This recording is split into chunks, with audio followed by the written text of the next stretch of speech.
Hello, everyone. Today on Let's Talk Real Estate USA, we have Steven Gendel, owner of Keller Williams Suburban Realty and head of the Gendel Group, a multi-generational real estate team changing the way you think about real estate. And before we move forward, remember to hit the like and subscribe button for more weekly content. So, Steven and I will be talking about the 6 personal perspectives, holding oneself accountable, and how to not just be better in real estate, but living the best possible life. Here we go.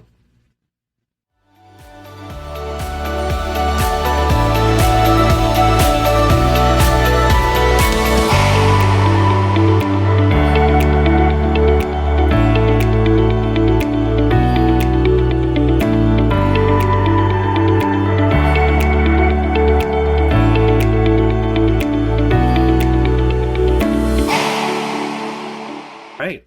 Well, hello everyone. Welcome to Let's Talk Real Estate USA. And today we have Steven Gendel, owner of Keller Williams Suburban Realty and leader of the Gendel Group, a multi-generational real estate team changing the way you think about real estate.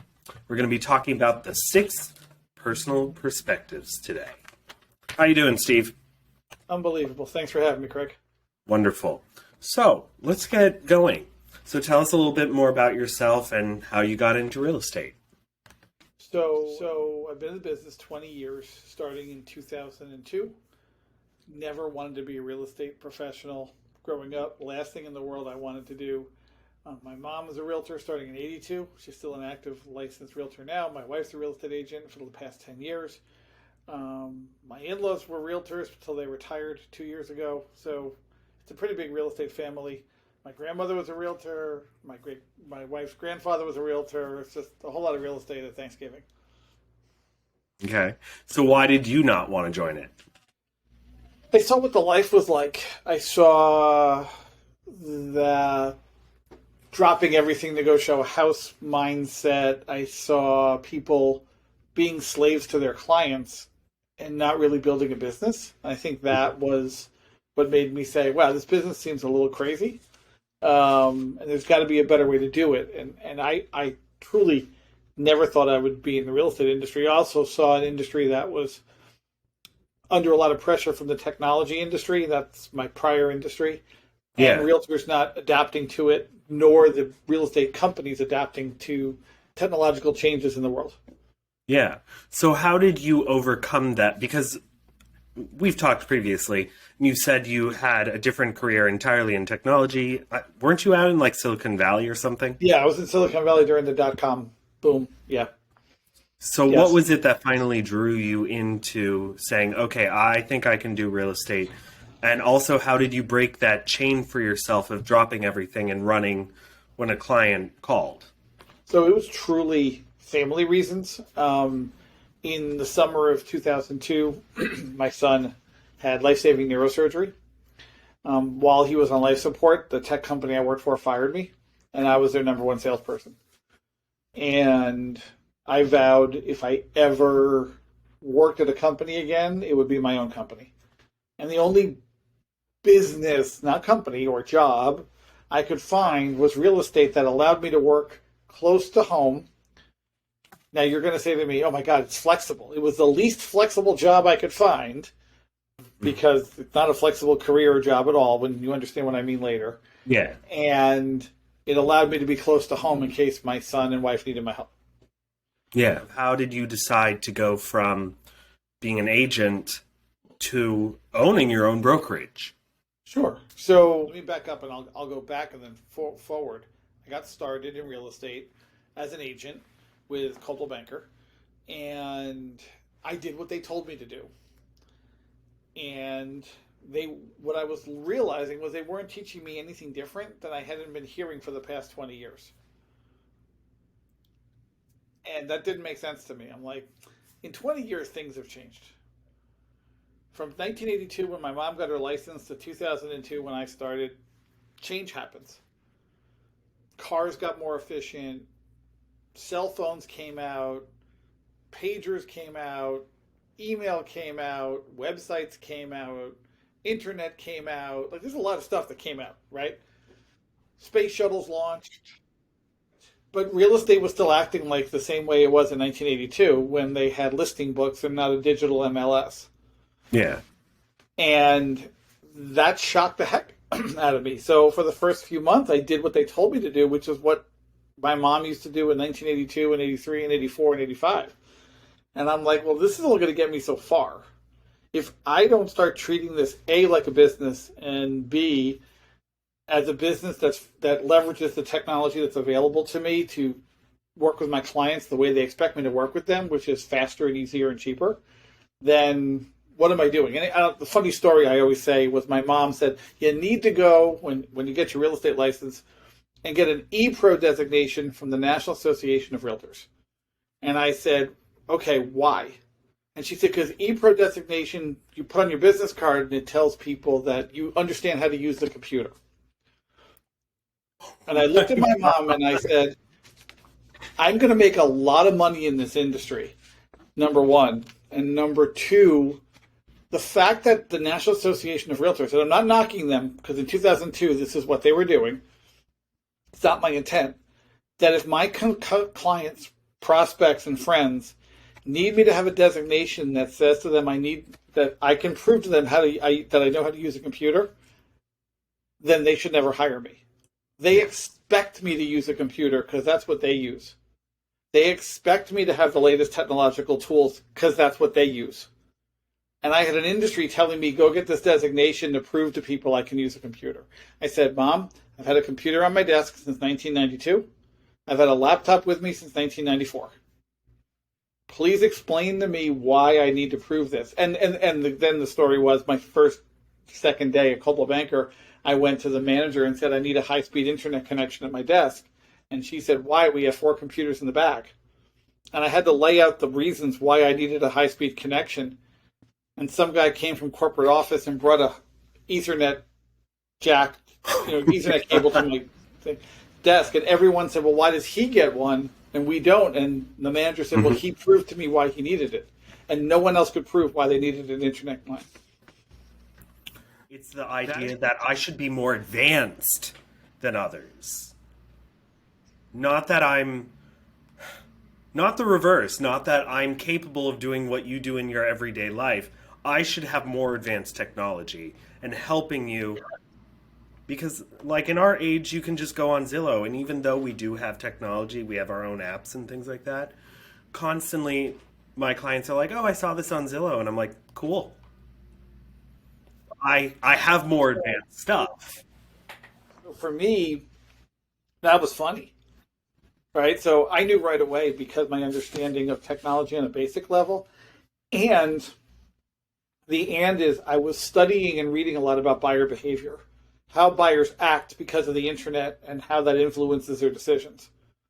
When you start studying buyer behavior and how technology changes buyer behavior, then me starting in real estate and understanding technology, I had to think that I better act a certain way for my clients. And if I act that way, then they'll hire me. And that's exactly what happened. So how did that transition for you from working in one company? Well, that's also a totally separate branch. Why did you jump from Caldwell to Keller? And then also, what made you go from I want to be a solo agent to not even I want to run my own team, I want to own a brokerage? Right. So I was building my team in 2005, and I read Gary Keller's book, The Millionaire Real Estate Agent. And I went home that night. Still one of the best real estate books ever, probably the best, most read by Keller Williams people and non-Keller Williams people, right? Because the models there work regardless of whatever brokerage you're in. It's just a foundational model. And I said to my wife, I don't know who this Gary Keller guy is, but he's really smart because I've been trying to figure this out, and he wrote a book about it, which means he's already figured it out. And I don't know what, I started to research who Gary Keller was, and I realized you could own a franchise. Didn't even know what that meant. And right around that same time, the first Keller Williams a couple towns over was opening. And I went over to investigate what that was all about. I knew a couple agents there. And a friend of mine who was... The early 2000s? 2005. Okay. And a friend of mine who was my trainer at Coldwell Banker in the entry-level course I took became the team leader there. And she told me she was never going to leave that brokerage, and now here she was here. And she said to me, "You told me this company was going to take over the industry. I can't believe you're not here yet, and I'm here already." And I started laughing. I said, "Okay, it's valid now. Like, it's valid. It's real. This person validated it for me." And then I told my wife, "Look, we need more leverage in our life." Our son had more medical issues. We were running back and forth to neurosurgery after neurosurgery. And I just said, "Look, it's really neat that we've started to build a business that might be able to run without us, but we know that Joshua's going to get sick again. I need to have income coming in for you and me while we're taking care of him. The only way to do that is to either build our team massively or own a brokerage and build our team." And we decided at that time to apply in 2007 to open a brokerage. And then 2008, there was a recession. So how did you survive that? Woo. It was funny. We opened on September 1st, 2008, and Wall Street crashed on September 15th, 2008, and Lehman Brothers shut their doors that day. That was a fun times. Good stuff. And it's tough to talk about things that your brokerage offers when those things don't matter, when there are no houses to sell or no one's selling anything for 6 months and people are looking at each other regarding what to do with their life and their livelihood. But what I saw was an opportunity, because within 3 months after its opening, the RE/MAX I worked at shut its doors. And I was like, wait, I'm brand new. This person owns 5 RE/MAX offices and they're no longer open in my town. We jumping in market share very slowly. We must be doing something right. And what Keller Williams did was pour into us with content and tools. And then the Shift book came out from Gary Keller, and we started teaching some of the concepts of the Shift book to our agents. That came out because Gary said, "Guys, most of you who came in the industry in the last 7 to 10 years have never seen a down market. So let's write about a down market." And then I did some more research when the shift happened. Which currently I haven't even seen a down market yet. Right. No, most people haven't in the last 12 years, if you've been a real estate agent or professional. And I learned quickly that Keller Williams was born in a down market in 1983. So if you're born in a down market in 83, then your model's designed for a down market. Then you just go back to your core competencies and not worry about what you have to change or shift, and teach the shift concepts. And then all of a sudden we just started to grow and grow and grow. And I'm like, okay, our model is really designed for a bad market. And in a good market, we just get bigger. We don't have to change who we are as a company. Yeah. And that was learning on the fly as the market was shifting all around us. So can we delve into this? Because I personally have been starting to learn the eccentricities, the differences between brokerages. And you have the boutiques, and then you have these huge ones, the Compass, the RE/MAX, the Coldwell Banker. What do you see as the biggest differences in all those? Why do you think Keller Williams has a advantage, in your opinion, in this industry? So the interesting thing about all those companies you named, we're more than double the size. You have to add up all those brokerages together, and you still don't equal the size of Keller Williams. If you added the number of agents at Coldwell Banker, the number of agents at Compass, the number of agents at Weichert, you'd still be 50, 60,000 agents short of what Keller Williams offers. Just think about that. Yeah. Mind-blowing. Mind-blowing. When you think of 1 out of every 4 homes in the United States gets sold by a Keller Williams agent. A little mind-blowing, right? Yeah. And of all those companies, except for Weichert, we're the only one that's privately held. And we're the largest by agent count, sales volume, and unit count. Do you think there's a advantage to being a private rather than public company? Because you have Compass. They're new, but they're backed up by SoftBank and as a publicly traded company. I mean, look, I'm not here to knock a competitor, but I've watched their stock, and it's been a very interesting ride for them. And certainly, you go public when you need capital. The moment you decide you need that capital, then you're at the whims of what the stock market says and the people who are your investors, not your agents or your customers. Clear. Right? Yeah. Right? You go public for 2 reasons. capital and to hopefully find a path to profitability, which the old days it was all about profitability. Now it's we hope to find a path to profitability, whether we're brand A or B or C. And then last but not least, what we're going to do with that capital is help hopefully fund our growth, whatever that looks like. But now we're at the whims of who are our biggest investors and shareholders, not what the consumer wants, not what the agent wants, not what our people need. We can say that we are, but deep down you have a legal responsibility to your stockholders first. Yeah. Right. So I'm not saying going public is bad or good. What I'm saying is I couldn't find a brokerage that was more focused on the agents, the people who work here, the leadership, the owners, that all encompassing still thought about everything they could do to help the agent grow the biggest life possible. And not only said they were doing it, but backed it up with the support to do it. It's one thing to say you're going to do it. It's another thing to do it. Right? So the content they give us, the classes they give us, the mindset they give us, and anyone can, and I've heard people say, oh my God, my company gives great education. Totally agree. Keller Williams is not about great education to sell more real estate. Keller Williams that I've seen is a life coaching company that helps you live the best life and sell real estate. And I really firmly believe that because no company pours into its people on how to build the best life and business, not just sell more real estate. And any company can teach you how to sell more real estate. Very clear. But how do you build the life you really want? Because a lot of companies talk about, oh my God, you can work at our brokerage and work less and make more. I've still never seen anybody do that yet. Yeah. I've still not seen someone work less and make more. So only way to do that is to own so much stock in a company and watch the stock do what you need to do for you, right? So how am I going to actively sell more homes, which is supposedly working less but make more money? Like it doesn't go hand in hand. So it's the biggest myth in our business. And what I've seen from... Wait, can you reiterate that sentence? Sure. I think it's the biggest myth in our business is this concept of you can come to XYZ brokerage and work less and make more money. I just haven't seen it. You know, I'm not saying you have to work 24/7 either. Like, I don't work 24/7, right? I have to sleep. I've got family responsibilities. I have to take some downtime. My brain has to reset. I think where I found Keller Williams' real core is the ability to coach people on their best aspects of their life, to grow the biggest business possible so they can decide what's right for them. And I think that's where we shine.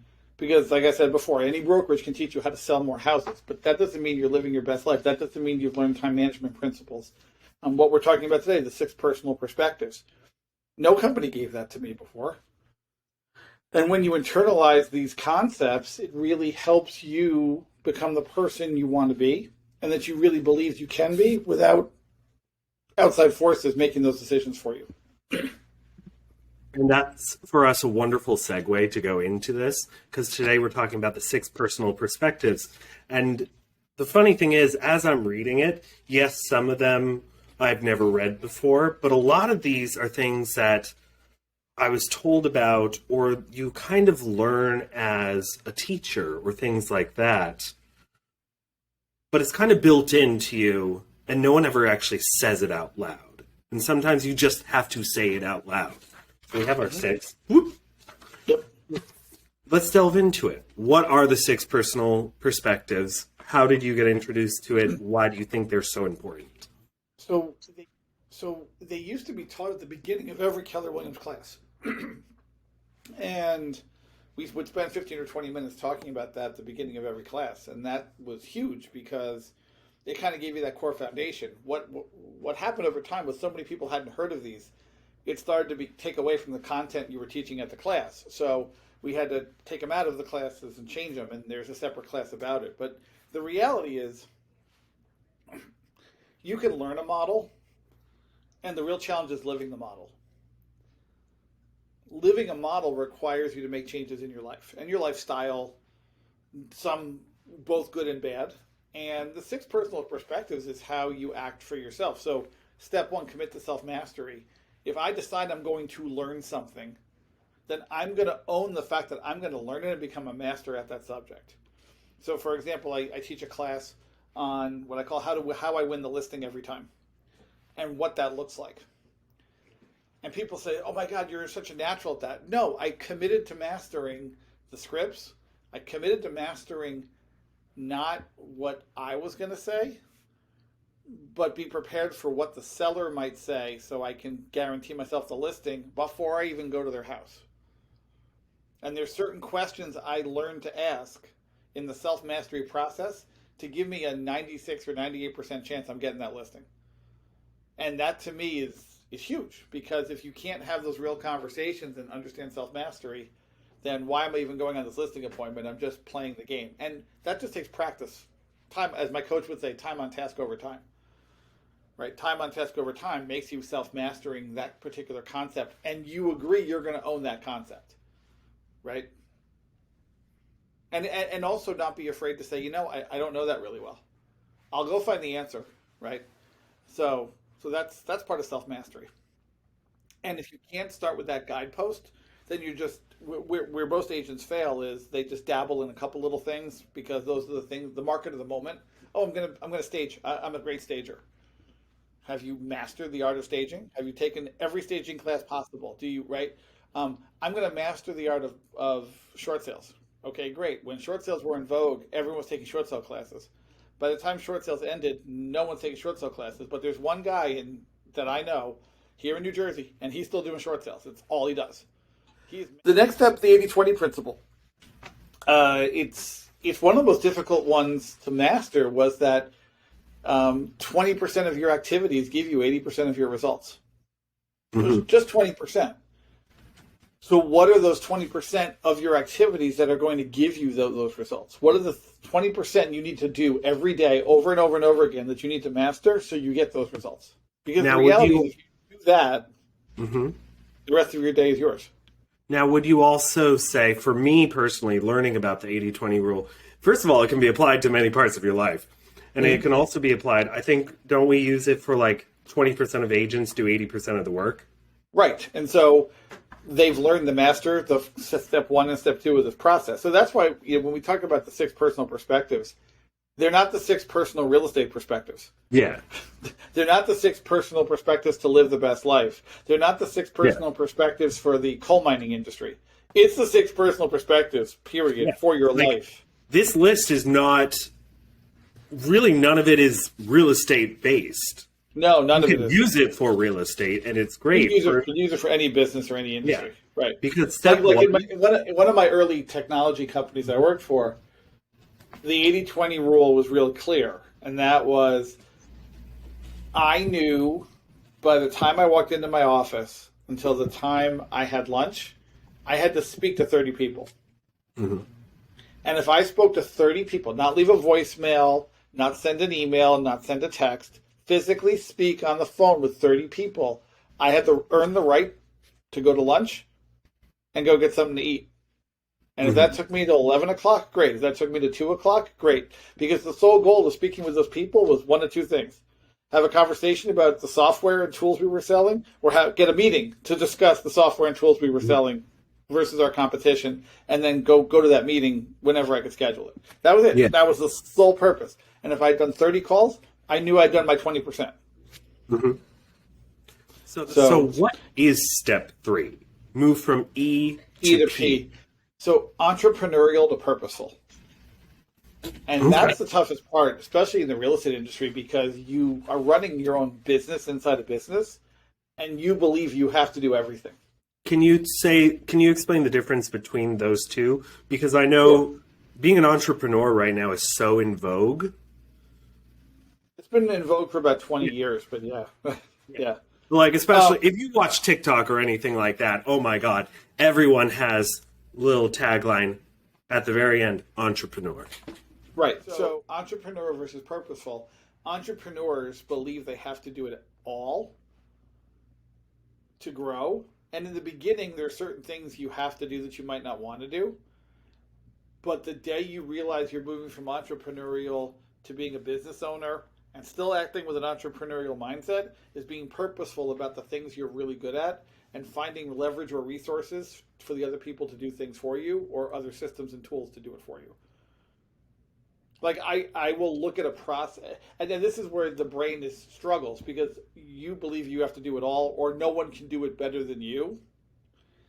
And then you learn I can do all these things, but I can remove myself from certain parts of it, and the outcome will still be okay. For example, I don't have to put a lockbox on every listing I take. I can have someone do that for me. And there are realtors out there listening to this that'll say, no, no, no, no, my client expects me to be there.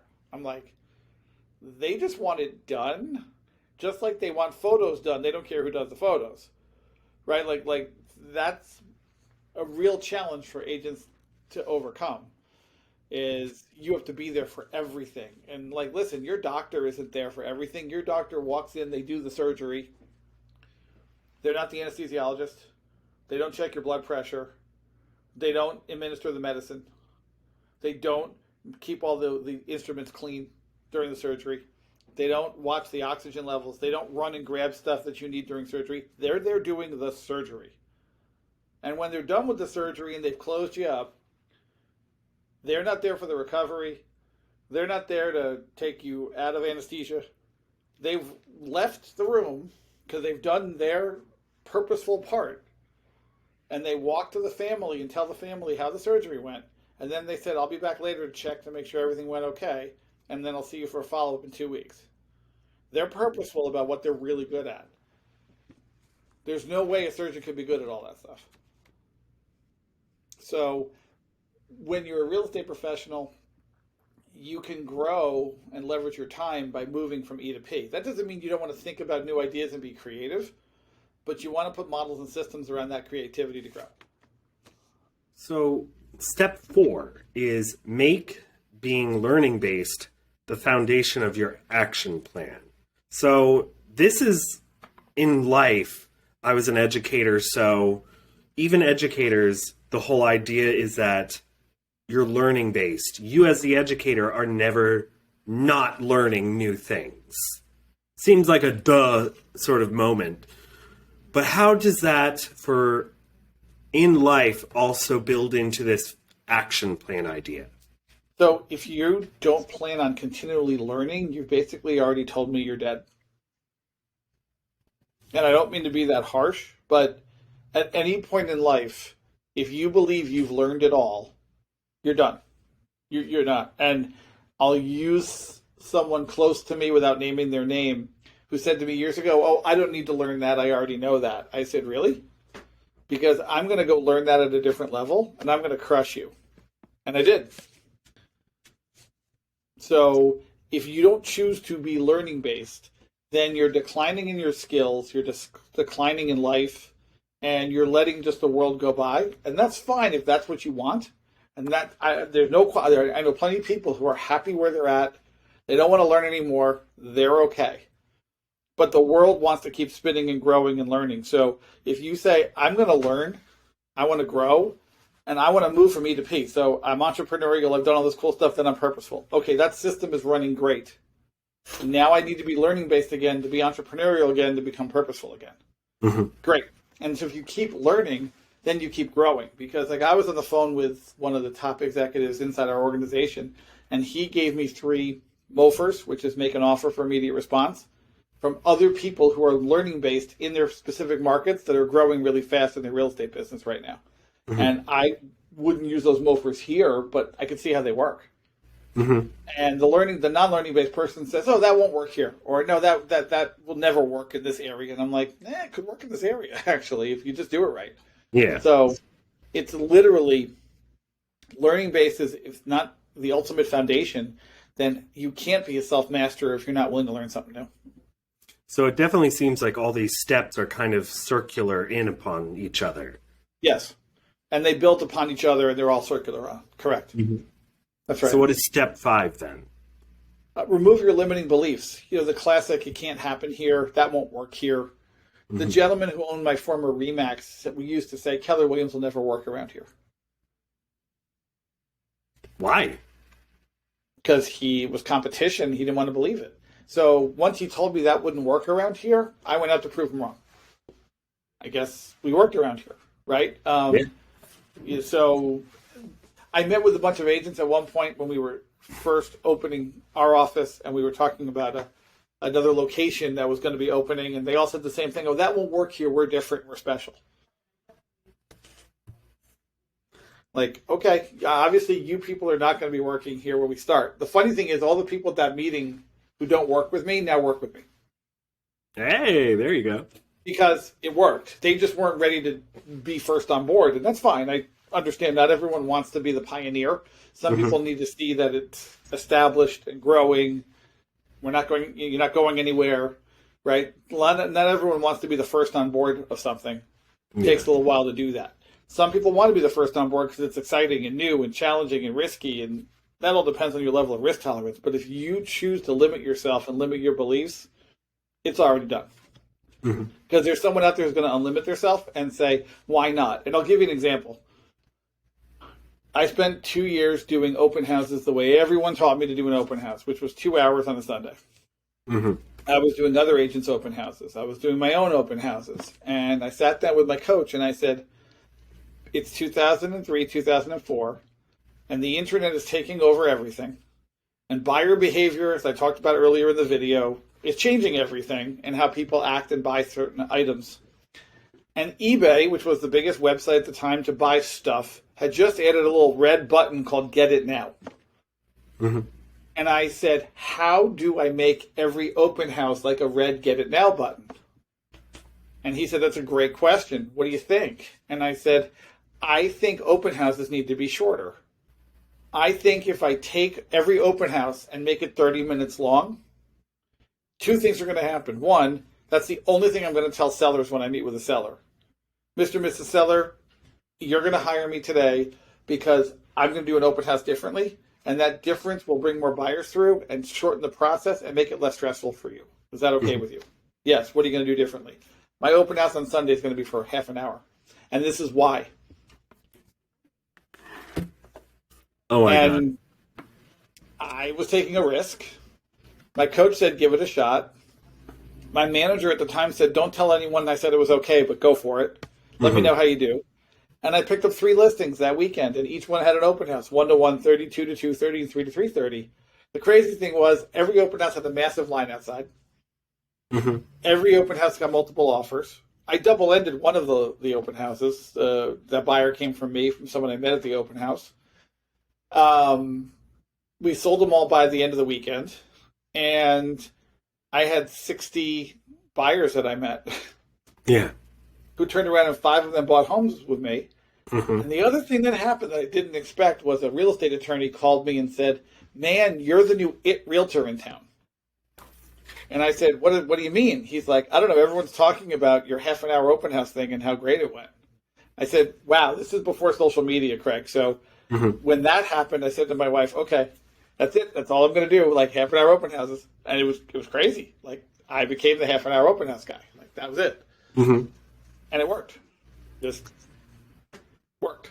So let's delve into that just a little bit more. And real quick, so I removed my limiting beliefs that was possible, and it worked. And I watched every other realtor around me tell me I'm crazy and it wouldn't work. Yeah, because meanwhile I'm still doing it to this day, 20 years, almost 20 years later, and people still think I'm crazy and it doesn't work. And yet you've had a track record that it works. 20 years of half an hour open houses on $3 million homes and $100,000 homes. Now we have step 6. And what is step 6? Be accountable. And I think that's the toughest one. You could do all 5 and think you've got it. Accountability is not being accountable to someone else, it's being accountable to yourself. And what I mean by that is if you say it, you mean it, do it. It's really nice to say, oh, I have this great idea and I'm thinking of doing a half an hour open house, Mr. and Mrs. Seller, what do you think? Versus, Mr. and Mrs. Seller, listen, you hiring me today, so I'm telling them that they're hiring me, right? I have this great idea, and it's going to sell your home faster and easier and be less painful, where the traditional open house is 2 to 3 hours long, and we know buyers buy things quicker, so I want to make your open house for 30 minutes. I will be here at 12:45. There'll be a line of people, and between 1 and 1:30, we'll hold the open house, and by 1:30, I'm going to lock the door, and you guys can come back in. How's that sound? And then not just say it, But that Sunday, be there if that's what your timing is. Be there at 12:45. Be set up. Be ready. Have all the lights on. Be prepared. Know your scripts. Be accountable to what you say you were going to do, and then go do it. Mm-hmm. And then circle back with your client to report on what you did. So you can't be growing your life. You can't be growing your bank account. You can't grow your personal relationships unless you're accountable to your words. Mm-hmm. And I think when you start seeing people in your life that are not accountable, especially me, I flush them out of my life really quickly. Yeah. Really quickly. And I can think of a lot of people who said, oh, I can't do that. And then I watch them go do it somewhere else. Not the level they should be doing it. They're doing it like half-assed, or they're doing it in a way that makes them feel good, but they're not really accountable to their words and their deeds. They're just doing it for a paycheck. And that's where companies fail. That's where people fail. And on a personal level, that's where relationships fail. And I think, I use this example, and it might come across as harsh, but when you take out the word try, everything else changes. So I could never say to my son, Josh, I know you're choking. I'm going to try to open your airway. Can't say try in that circumstance. I would say, Josh, I got this. I'm opening your airway. Let me get the suction machine. Try changes everything. I never said to him, I'm going to try something. I said, I'm going to do it. And when you say you do it, then you got to go do it. Right? So that's being accountable to those who count on you. They're not holding you to it. They'll just know when you fail. Yeah. Right? You can't, I firmly believe when we hear in the media, the world today, we have to hold these people accountable for their actions. Like, really? They've already done it. So you're not going to be able to hold them accountable to it.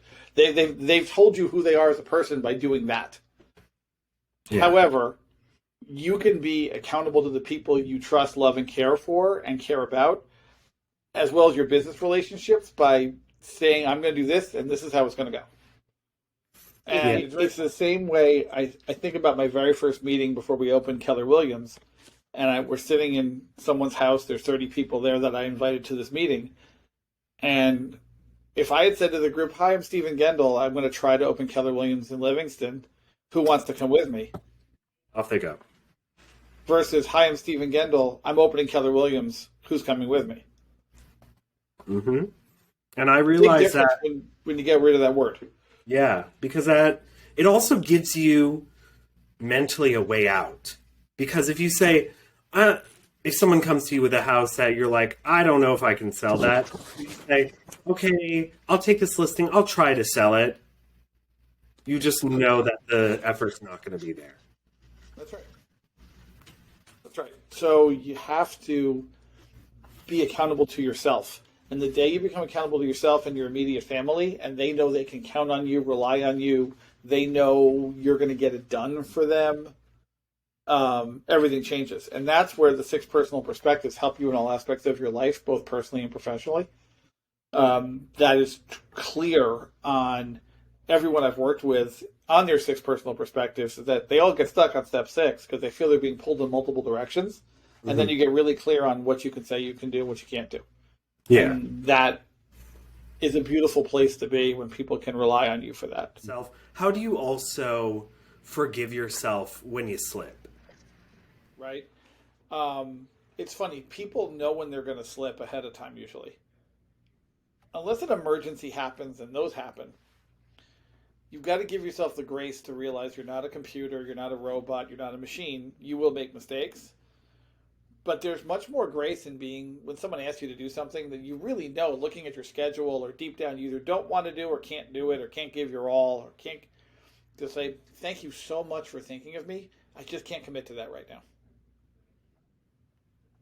That's a graceful way to exit out and still keep your accountability. And the importance of that is being able when to say no and when to say yes. Most people have trouble saying no, and that's when you overcommit yourself and then you get in trouble. I used to be really horrible early in my real estate career of like making appointments and being late to the next appointment, meaning like I had another client waiting at a house and I'm like, I'm sorry, I'm 15 minutes late. I'll be there in 20 minutes. Or I did it out to my wife. Honey, I just finished showing this home. I know we have to go to dinner. It's 5:30, but I'll be there at 5:45. And then she's just getting mad because she's waiting for me. And that's a real stressful way to live. It's a stressful way to be. You're constantly putting people off and you feel like the world's collapsing on you. And I had a client years ago who was always late. We're going to see 5 houses this Saturday and we'll be there at 11 o'clock. And they were always calling me at 11:30 going, we're on our way. We'll be there. And I'm like, we're half an hour late, which means I'm screwing up the rest of my day. And finally I called them up one day. I said, guys, we're done. And they said, what do you mean? I go, I'm canceling all of our appointments. I think you need to find another realtor. I can't keep booking times for these 2 to 3 hour blocks to show you homes, and you're always a half an hour. Oh, we're not always half an hour late. I go, no, you're always half an hour late, and that might work for another realtor, but that's not going to work for me. And I think you guys are great, and you'll buy a house with someone. It just won't be with me. And I walked away, and I needed the money. I'm not going to sit here and tell you it was tough to walk away from an $800,000 buyer.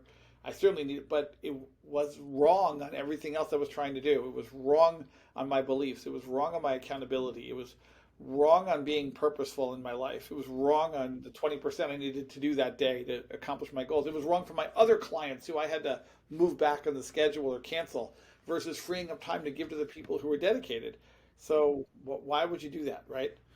What is one piece of advice you'd give to someone starting out in this career? Get hyper-focused. Okay, so to get started in real estate, get hyper-focused on the area you want to work in and spend all your time working on that area. And what I mean by that is write down on a piece of paper your ideal client and what they do. When I first started, and I do this every year, really every year, I wrote down, I want to work with buyers between the ages of 25 to 40 who want to buy a home between $400,000 and $800,000 in these 5 towns. That's how specific I got. And I want to sell 1 home a month. Mm-hmm. You know what I did my first year? I did 12 transactions, 10 of them to buyers between $400,000 and $800,000. My second year, I wrote down, I want to sell 36 homes. I want 80 or 70% of them to buyers. So that would be like 22 to 25 buyer sides in these 10 towns. And the majority of my transactions were that. Yeah. So get that specific. It could be, I want to work with investors who do this. I want to work with new construction and work with builders only. Whatever it is, get so hyper-focused on the number of transactions you want, the market you want to work in, the towns you want to cover, and the price range that you're comfortable in that you want to work in. That doesn't mean you won't go above that, like as I did. But what does that look like and how are you going to get there? And that manifests itself because you're constantly reminding yourself of what your core is. You can't be everything to all people. No. So that's how to get started in the business the fastest and make the most money with the least amount of stress. Cool. What are 3 books, podcasts, things like that you would recommend to the audience and why? The Millionaire Real Estate Agent. It's just the foundational book for anyone in this industry getting started, and there's charts and graphs on where you are on your journey to follow. The One Thing book that Gary Keller wrote 10 years ago on how to find your one thing and hyper focused on the things that matter most so that you can be accountable. Like the One Thing really clarified for me the things I need to do to make everything else easier or absolutely unnecessary. Yeah. And that book was life changing. What I didn't realize, my wife and I realized this after we read the book several times, we had already been living that life. We just hadn't realized we were living that life. And we had no choice but to live that life because our son was going through a lot of medical issues, and it forced us to live a certain way. Because everyone kept asking us this one question, how do you guys do it all? And we're like, we're not doing that much. We're just doing the one thing that matters the most. Mm-hmm. It looks like you're doing a lot when you're doing your one thing. It's not the case. When you're selling 12 homes a year, oh my God, you're so successful. You must be doing all this stuff. Nope, I'm just doing this over and over again, right? So it's like a basketball player doing a free throw.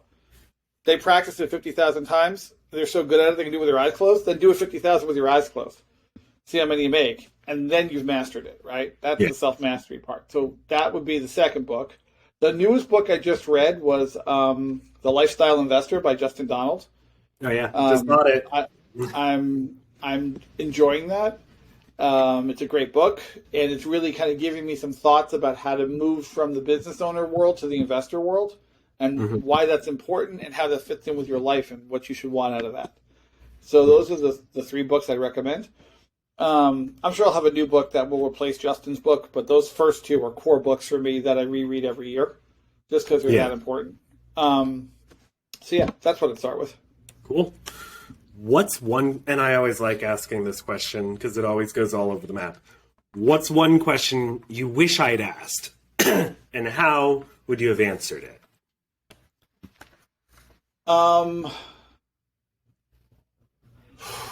What's one question I wish you would have asked? Do you have any regrets on your journey? I guess would be the one question I wished you asked. Steven, do you have any regrets on your journey? Yeah. I think normally in the past would ask like failure, things like that, but I like that. I like that bent on the question. How would you answer it? No regrets. I've been blessed to work with some of the most amazing people, and I've been blessed to spend time with people that really challenge me every day. And force me to be a better person, be a better father, be a better husband, be a better business owner.